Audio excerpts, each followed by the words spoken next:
ನಮಸ್ಕಾರ. ಚಾನೆಲ್ಗೆ ಸಬ್ಸ್ಕ್ರೈಬ್ ಮಾಡಿಲ್ಲ ಅಂದರೆ ಸಬ್ಸ್ಕ್ರೈಬ್ ಮಾಡಿ. ಬನ್ನಿ ಕತೆ ಕೇಳೋಣ.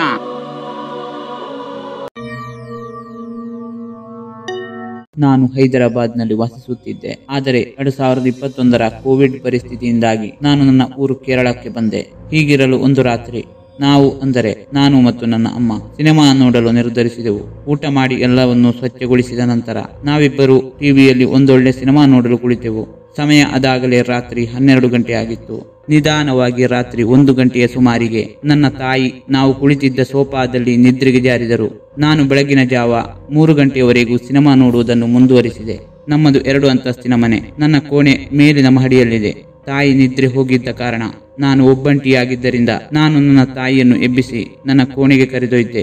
ಅವಳು ಅದಾಗಲೇ ನಿದ್ದೆಯ ಮಂಪರಿನಲ್ಲಿದ್ದ ಕಾರಣ ನಾವು ಹಾಸಿಗೆಯಲ್ಲಿ ಮಲಗಿದ ಅರೆ ಕ್ಷಣದಲ್ಲಿ ಗಾಢವಾದ ನಿದ್ರೆಗೆ ಜಾರಿದಳು.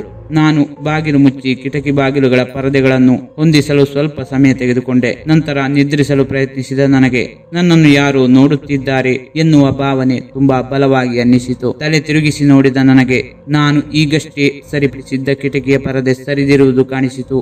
ನಾನು ಅದನ್ನು ಹೆಚ್ಚೇನು ಗಂಭೀರವಾಗಿ ತೆಗೆದುಕೊಳ್ಳದೆ ನಿರ್ಲಕ್ಷಿಸಿ ನನ್ನ ತಲೆಯನ್ನು ತಿರುಗಿಸಿ ಇನ್ನೊಂದು ಬದಿಗೆ ಮಲಗಿದೆ ಮತ್ತು ನಾನಂದುಕೊಂಡೆ ಆ ಕಿಟಕಿಯ ಪರದೆಯನ್ನು ಸರಿಪಡಿಸಲು ಬಹುಶಃ ನನಗೆ ಬಿಟ್ಟು ಹೋಗಿರಬಹುದು.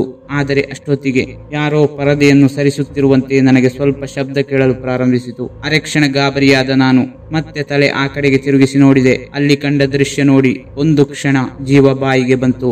ಅಲ್ಲಿ ನನಗೆ ಒಂದು ಭಯಾನಕ ರೀತಿಯಲ್ಲಿ ಕಾಣಿಸುತ್ತಿದ್ದ ನೆರಳಿನ ಆಕೃತಿ ಕಾಣಿಸುತ್ತಿತ್ತು. ಆ ಭಯಾನಕ ಆಕೃತಿಯನ್ನು ಕಂಡು ತೀವ್ರವಾಗಿ ಭಯಗೊಂಡ ನಾನು ನನ್ನ ತಾಯಿಯನ್ನು ತಳ್ಳುವ ಮೂಲಕ ಎಬ್ಬಿಸಲು ಪ್ರಯತ್ನಿಸಿದೆ. ಆ ಕ್ಷಣ ನನ್ನ ತಳ್ಳುವಿಕೆಯಿಂದ ಗಾಬರಿಗೊಂಡ ಅವಳು ಬೆಡ್ ಲೈಟ್ ಅನ್ನು ಆನ್ ಮಾಡಿದಳು. ನಾನು ತುಂಬಾ ಭಯಪಡುತ್ತಿದ್ದುದನ್ನು ಗಮನಿಸಿದ ಅವಳು ಅದು ಕಳ್ಳನೋ ಅಥವಾ ಯಾರಾದರೂ ಬೇಕೆಂದೇ ಭಯಪಡಿಸುತ್ತಿದ್ದಾರೆಯೇ ಎಂದು ನೋಡಿಕೊಂಡು ಬರುತ್ತೇನೆಂದು ಅತ್ತ ಕಡೆ ಹೋಗಿ ಪರಿಶೀಲಿಸಿದಳು. ಆದರೆ ಅಷ್ಟೊತ್ತಿಗೆ ಆಗಲೇ ಅಲ್ಲಿ ಕಾಣಿಸುತ್ತಿದ್ದ ಭಯಾನಕ ಆಕೃತಿ ಮಾಯವಾಗಿತ್ತು. ಮತ್ತೆಂದು ಅಂತಹ ಭಯಾನಕ ಆಕೃತಿ ನನಗೆ ಕಾಣಿಸಲಿಲ್ಲ. ಆ ಭಯಾನಕ ಘಟನೆಯನ್ನು ನೆನೆದರೆ ಈಗಲೂ ನನಗೆ ಒಂದು ಕ್ಷಣ ನಡುಕ ಹುಟ್ಟುತ್ತದೆ.